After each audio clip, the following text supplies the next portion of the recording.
नमस्कार दोस्तों, स्वागत है आपका हमारे चैनल पर फिर से एक बार नई कहानी के साथ। तो चलिए बिना समय गवाए कहानी को शुरू करते हैं। लंबे थकान भरे सफ़र के बाद अपने पल्लू को संभालते हुए मधु ने अपने पसीनों को पोंछते हुए घर में प्रवेश किया ही था कि सामने देवरानी श्वेता को देखकर वो हैरान हो गई। वो वहीं दरवाजे पर ठिठक कर खड़ी हो गई। यहाँ तो नज़ारा ही कुछ और था। देवरानी श्वेता सूट पहनकर बिना पल्लू सर पर लिए वहीं सोफे पर बैठकर सासू माँ मालती के साथ बतिया रही थी और देवर राजेंद्र भी वहीं बैठकर उन लोगों के साथ हंस हंस कर बातें कर रहे थे। यह नज़ारा देखकर मधु सोचने लगी, जब 20 दिन पहले वो अपने मायके गई थी तब तो इस घर में सूट का नामो निशान तक नहीं था। तब तो सिर पर पल्ला रखने का रिवाज था। फिर 20 दिन में ऐसा क्या हो गया कि इन लोगों का इतना हृदय परिवर्तन हो गया और देवरानी ने सूट पहन लिया। और सूट पहना जो पहना, सासू माँ के साथ ही सोफे पर बैठकर बतिया रही है, वो भी रिवाजों को इतना मानने वाले देवर के सामने। तब तक उनके पति वीरेंद्र भी अंदर आ चुके थे। सामने का नज़ारा देखकर तो वो भी चुपचाप ही खड़े रह गए। अभी दोनों हैरानी से वहां खड़े ही हुए थे कि तभी अचानक देवरानी की नज़र मधु पर पड़ी। तो उसने कहा, अरे भाभी, आ गए आप लोग? आप वहीं दरवाजे पर क्यों खड़े हो? अंदर आ जाइए ना। अपनी साड़ी के पल्लू को ठीक करते हुए मधु अंदर आई और सासू माँ के पैर छूकर उनका आशीर्वाद लिया और वहीं एक तरफ जाकर खड़ी हो गई और सब लोगों को देखने लगी। तब तक पति विजेंद्र भी अंदर आए और सासू माँ के पैर छूकर वहीं खड़े हो गए। मेरे साथ साथ वो भी हैरान थे। आखिर एक शेर आज बिल्ली कैसे बन गया, ये समझ नहीं आ रहा था। कुछ पल में ही पूरे 5 साल का ब्यौरा आंखों के सामने घूम गया। जब मधु वीरेंद्र से शादी होकर इस घर में आई थी तब गर्मी का मौसम चल रहा था। ससुराल में साड़ी ही पहनते थे और सबसे ज़रूरी बहू को सबके सामने सिर पर पल्ला रखना ज़रूरी था। ऊपर से सासू माँ का नियम ये था कि चाहे रसोई में घर का कोई दूसरा सदस्य हो या ना हो, एक बहू का रसोई में काम करते समय पल्ला नीचे नहीं गिरना चाहिए। ऐसे में उसे रसोई में काम करने में बड़ी दिक्कत होती थी। उसने अपनी समस्या मालती जी से कही तो उन्होंने जवाब दिया, बहू, तुम्हारे आने से पहले हम भी तो रसोई में काम करते थे, हमें तो कभी कोई समस्या नहीं हुई। मम्मी जी, बात वो नहीं है। मैं तो कह रही थी कि मैं कॉटन के सूट खरीद लूँ क्या? वो काफ़ी आरामदायक रहते हैं, पसीना भी सोख लेते हैं और सबसे बड़ी बात, शरीर भी पूरा ढका रहता है। मधु ने समझाना चाहा, लेकिन मालती जी के बोलने से पहले ही वहीं राजेंद्र बीच में बोल पड़ा, भाभी, हमारे घर में बहुएं साड़ी ही पहनती है। आप आकर हमारे घर के रिवाज बदलने की कोशिश मत करो। और क्या, जिन घरों में औरतें साड़ी पहनती है उन घरों के लोग गर्मी में खाना खाना छोड़ देते हैं। वो औरतें भी तो रसोई में काम करती ही हैं। आपको अकेले को क्या समस्या है? जो रिवाज है वह तो आपको निभाने ही पड़ेंगे। ये सुनकर मधु ने मालती जी की तरफ देखा तो उन्होंने भी कहा, ऐसे क्या देख रही है? राजेंद्र सही तो कह रहा है, बेवजह तुम्हारे लिए हम अपने रिवाज नहीं बदलेंगे। पति वीरेंद्र भी वहीं बैठे हुए थे, लेकिन अपने छोटे भाई और माँ के सामने उन्होंने एक शब्द नहीं कहा। उसे वीरेंद्र की तरफ देखता देखकर राजेंद्र ने कहा, भाभी, भैया की तरफ मत देखो। इस घर में रहना है तो रिवाज तो आपको मानने ही पड़ेंगे। आपने तो फिर भी ये सब पूछ लिया और भैया तो फिर भी चुप बैठा है।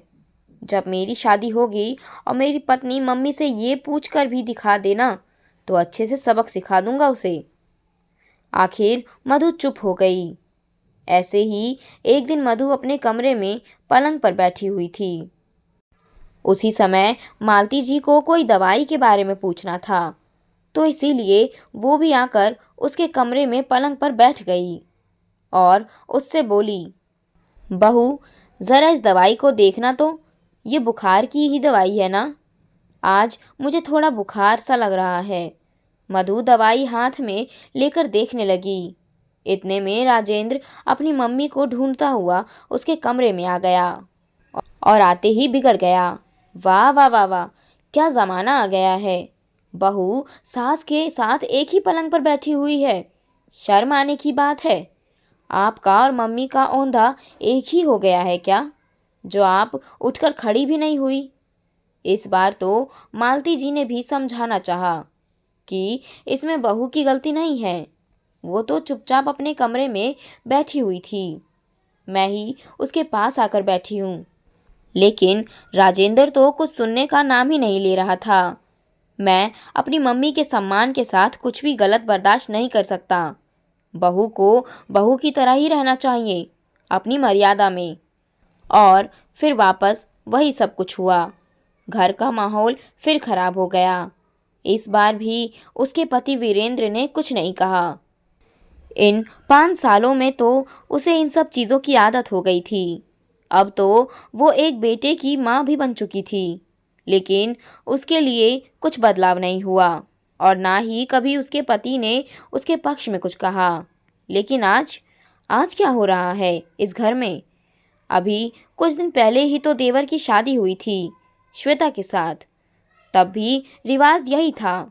लेकिन शादी के 20 दिन बाद ही अचानक मधु को उसके पापा की तबीयत खराब होने के कारण उसके मायके जाना पड़ गया।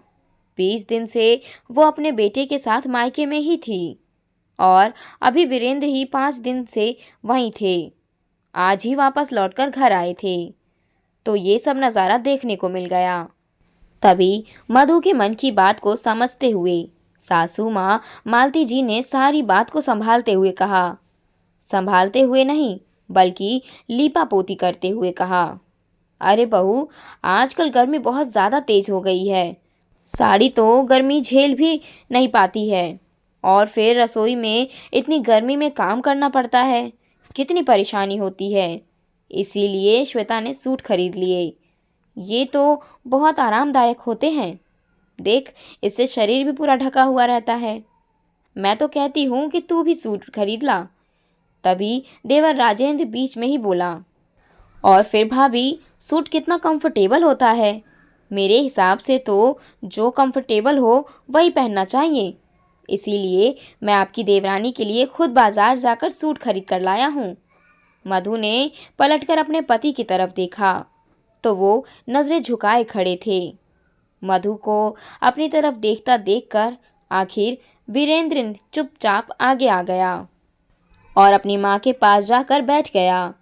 एक पल के लिए तो मधु ने सोचा कि चुप रह जाऊं, क्या फ़ायदा कुछ कहने का, आखिर घर की शांति भंग होगी। पर फिर उसने सोचा कि अभी जवाब नहीं दिया तो कब जवाब दूंगी।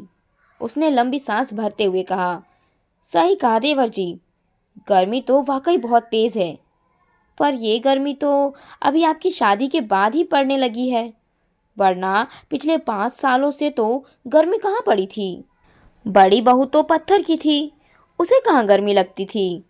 पर चलो, कुछ तो अच्छा है, कम से कम अब बदलाव की बयार बड़ी बहू के लिए भी हो ही जाएगी, वरना रिवाजों के बुगुल बजाने वाले कहाँ शांत बैठते थे। मधु के ऐसा कहते ही सबके मुंह फूल गए।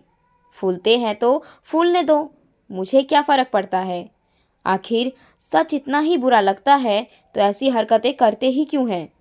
मधु ने मन ही मन कहा और अपने सिर से पल्ला हटाकर चुपचाप अपने कमरे में रवाना हो गई।